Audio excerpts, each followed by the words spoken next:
નમસ્કાર મિત્રો.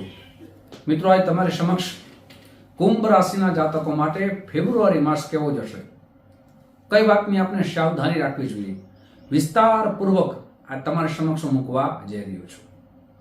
સૌથી પહેલા આપણે શરૂઆત કરશું મિત્રો બીમારીથી સ્વાસ્થ્ય બાબતની. તો આપની માસિક કુંડળી પ્રમાણે આપના શનિદેવ છે એ પ્રથમ સ્થાનમાં જ બિરાજિત છે, એટલે કુંભ રાશિમાં જ છે.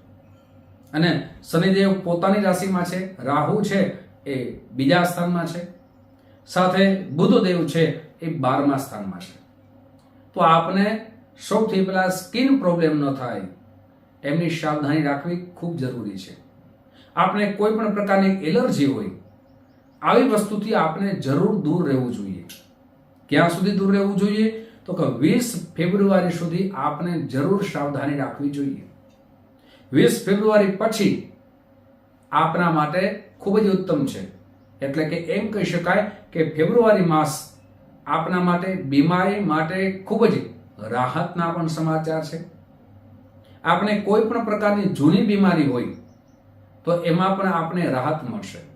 આપણે સ્કિન પ્રોબ્લેમ હોય, ચામડીના કોઈ પણ રોગથી આપ પીડા હોવ તો એમાં પણ આપણે રાહત મળશે. એટલે એમ કહી શકાય કે આપની ચિંતા જરૂર દૂર થશે. મિત્રો, આ રીતે વિસ્તારથી આગળ ચર્ચા કરીએ તે પહેલા એક નમ્ર પ્રાર્થના છે. મારા નવા મિત્રો આ વિડીયો જોઈ રહ્યા છો, પહેલી વખત આ ચેનલ જોઈ રહ્યા છો મિત્રો, તો આ ચેનલને સબસ્ક્રાઇબ જરૂર કરી લેજો. આ વિડીયો તમારા મિત્રોમાં ખૂબ શેર કરજો. સાથે આપનો અનુભવ જરૂર લખજો, મહાદેવ હર જરૂર લખજો. સાથે મિત્રો, જે પણ આપણે ચર્ચા કરીએ છીએ ચંદ્ર રાશિના આધાર ઉપર ચર્ચા કરીએ છીએ.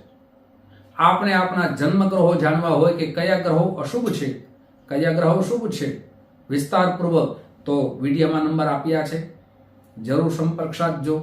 જ્યોતિષ જોવાનો સમય, મુલાકાત કરવાનો સમય સવારે 10 વાગ્યાથી લઈ બપોરના 1 વાગ્યા સુધી છે, સાંજે 5 વાગ્યાથી લઈ રાત્રે 9 વાગ્યા સુધી છે. ઓનલાઈન જન્મકુંડળી બતાવ્યું તેના માટે આપને પદ્ધતિ બતાવવામાં આવશે. સૌથી પહેલા આપનું નામ, તારીખ, સમય, સ્થળ બધું વોટ્સઅપ નંબરમાં મોકલી આપશો. સુનિશ્ચિત દક્ષિણા મોકલી આપશો એટલે આપને કુંડળી મોકલવામાં આવશે. આપની કુંડળી વિશે આપને માહિતગાર કરવામાં આવશે અને આપને શાસ્ત્રોક્ત ઉપાય બતાવવામાં આવશે. આપ કરી શકો એવા સરળ ઉપાય બતાવવામાં આવશે. મિત્રો, આપણા જ્યોતિષ શાસ્ત્ર ઉપર આપને વિશ્વાસ હોવો જોઈએ.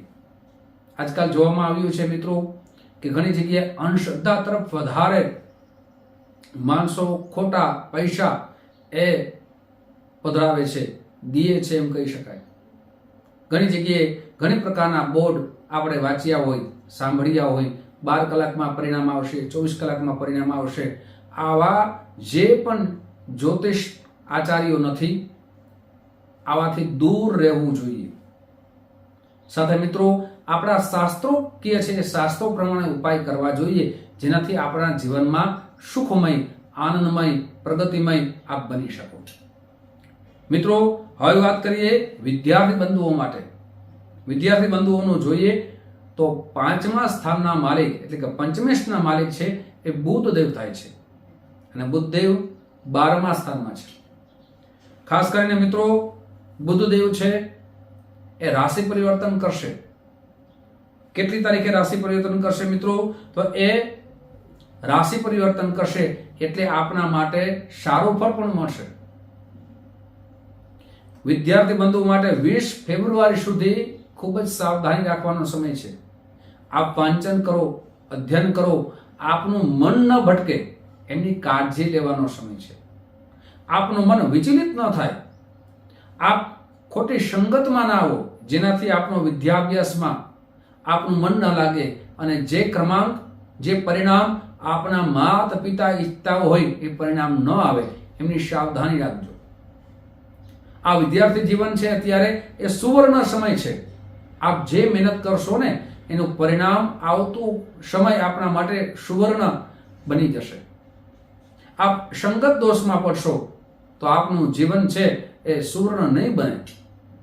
એટલે 20 ફેબ્રુઆરી સુધી આપણે કોઈ પણ પ્રકારની સંગત દોષથી દૂર રહેવું જોઈએ અને આપનું મન છે ધ્યાનપૂર્વક વાંચન કરવું જોઈએ. 20 ફેબ્રુઆરી પછી આપ કોઈ જગ્યાએ એડમિશન લેવા માંગતા હોય, કોઈ સ્કૂલ બદલાવા માંગતા હોય, પરીક્ષા માટે પણ તમારા માટે સારો સમય છે. હવે વાત કરીએ મિત્રો વિવાહિક જીવનની. ખૂબ જ જરૂરી છે. વિવાહિક જીવનના 7મા ભાવના માલિક સૂર્યદેવ છે, જે 14 ફેબ્રુઆરી પછી રાશિ પરિવર્તન કરશે અને અત્યારે 12મા ભાવમાં છે. વિવાહિક જીવનની ચર્ચા કરીએ તો આ 14 ફેબ્રુઆરી સુધી આપણા વિવાહિક જીવનમાં કોઈ પણ પ્રકારની શંકા ઉત્પન્ન ન થાય એમની સાવધાની રાખજો. આપ બંને વચ્ચે ક્રોધ વધી ન જાય, ઝઘડાઓ વધી ન જાય, એકબીજા પ્રત્યેના જે પ્રેમ છે એમાં ઘટાડો ન થાય એમની સાવધાનીનો સમય છે. એકબીજાની કેર કરવાનો સમય છે. એકબીજા પ્રત્યેની આપ ખૂબ સમજણ શક્તિ વધારવાનો સમય છે. પણ 14 ફેબ્રુઆરી પછી આપનો સમય સારો આવવાનો છે. 14 ફેબ્રુઆરી પછી આપ એકબીજાને ખૂબ સમજણ શક્તિથી એકબીજાની કેર કરશો અને આ પતિ પત્નીના જીવનથી પરિવારના જીવનમાં પણ સુખની પ્રાપ્તિ થાય છે. એટલે 14 ફેબ્રુઆરી સુધી આપ બંનેએ ખૂબ આપના ક્રોધ ઉપર કંટ્રોલ રાખવો જરૂરી છે. 14 ફેબ્રુઆરી પછી આપને ખૂબ જ પતિ પત્ની વચ્ચે સ્નેહ પ્રેમ વધી શકે છે. પણ 14 ફેબ્રુઆરી સુધી એકબીજાના હેલ્થ એટલે કે બીમારી વિશે પણ સાવધાની રાખવી જરૂરી છે. હવે વાત કરીએ મિત્રો ભાગ્યની. ગમે તેવી મહેનત કરીએ પણ ભાગ્યનો સાથ ન મળે તો જીવનમાં સફળતા મળી જ ન શકે. તો ભાગ્યના ગ્રહો જોઈએ તો આપના શુક્રદેવ થાય છે, જે મંગળ સાથે યુતિ કરે છે, જે 11મા ભાવમાં છે અને એ 12 ફેબ્રુઆરી પછી રાશિ પરિવર્તન કરશે અને 12મા ભાવમાં આવશે. એટલે 12 ફેબ્રુઆરી પહેલા આપ કોઈ પણ મોટું રોકાણ કરતા પહેલા આપને ખૂબ જ સાવધાની રાખવી જોઈએ. પછી શેર બજારો હોય અથવા જમીન મકાન અથવા કોઈ પણ મોટી ખરીદારી કરતા પહેલા આપને 12 ફેબ્રુઆરી પહેલા સાવધાની રાખવી ખૂબ જરૂરી છે. 12 ફેબ્રુઆરી પછી આપને ભાગ્યનો સાથ મળશે. એટલે એમ કહી શકાય કે જે રોકાણ કર્યું છે એનું પરિણામ દેખાશે. આપને લાભ થવાની સંભાવના ખૂબ જ સારી વધી જવાની છે. 12 ફેબ્રુઆરી પછી આપ કોઈ કેમિકલમાં નોકરી કરતા હોય અથવા આપ કેમિકલનો કોઈ બિઝનેસ કરતા હોય તો પણ લાભ થવાનો છે. આપ કાર્યક્ષેત્રમાં જ્યાં નોકરી કરો છો એમના ગ્રહોની સ્થિતિ જોઈએ તો એ મંગળદેવ થાય છે. મંગળદેવ છે ઉચ્ચ રાશિમાં આવશે તો આપણા કાર્યક્ષેત્રની અંદર પણ ઉન્નતિ થવાના ઉત્તમ યોગ નિર્માણ થઈ રહ્યા છે. આપ પ્રગતિશીલ બનશો. આપના વિચાર આપ ખૂબ સારા થશે. આપને નવા નવા આઈડિયા આપને પ્રાપ્ત થશે. આપના નવા નવા વિચારોથી નવા નવા માણસો આપના સંપર્કમાં આવશે. સાથે કેમિકલ લાઈન હોય, ટેકનિકલ લાઈન હોય અથવા લોખંડની કોઈ પણ વસ્તુ આપ બિઝનેસ કરતા હોય તો આપના માટે લાભકારી છે. આપ નોકરીમાં કોઈ જગ્યાએ લોખંડની વસ્તુમાં આપ નોકરી કરતા હોય અથવા ટેકનિકલ લાઈનમાં આપ કોઈ નોકરી કરતા હોય, કોમ્પ્યુટરની આપ કોઈ નોકરી કરતા હોય તો તમારા માટે સારું પરિણામ આવશે. એમ કહી શકાય કે પ્રમોશનના યોગ સારા આપના માટે બને છે. આપના માટે એમ કહી શકાય કે આપના સહકર્મચારી આપને સહયોગ આપશે. આપના બોસ આપના કાર્યને પ્રશંસા કરશે.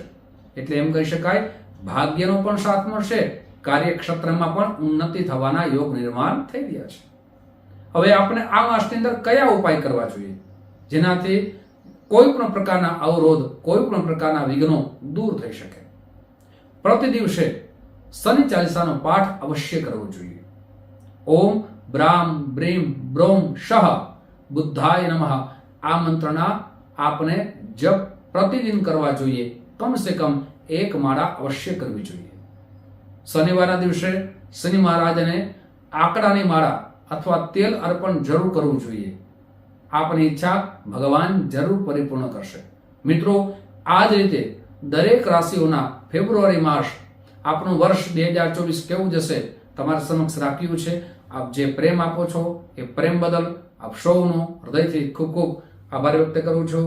યુટ્યુબના માધ્યમથી, ફેસબુકના માધ્યમથી ફરીથી મળશું. આપ સૌને મારા જય શ્રી કૃષ્ણ. મહાદેવ.